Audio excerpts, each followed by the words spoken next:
Hey, it's SgtLocksmith here. We're going to go ahead and change the battery on your 4-button smart key remote. This task here, you're going to need a flat tip screwdriver, and you're going to need a new battery, which is CR2032. Take your remote, twist it on its side, and you'll see the little silver button. When you do, press it in, and when you press it in, make sure you have your fingers in here, and your emergency release will come out. Go ahead and rotate the remote face down. Put your emergency key back in, but push down on it as you're sliding it in, and you'll feel it get caught. When you do, go ahead and rotate your key, and there you go. You just use it to open your remote. And when you open the remote, you notice that everything's sitting right here.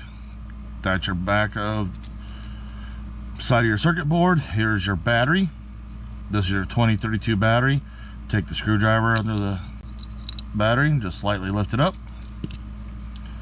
and we'll turn around, simulate we're putting the new battery in, which these are new batteries we already have in our remotes. Go ahead and put the battery in, push it down, and it'll lock in with the little tabs here on the sides. Go ahead and flip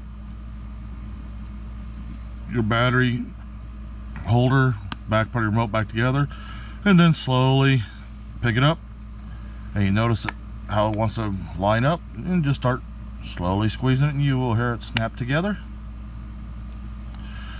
And go ahead and put your emergency key back in, and there you go. You've just changed the battery on your 4-button smart remote. Thanks for watching SgtLocksmith. Let's be safe out there, and thanks for watching.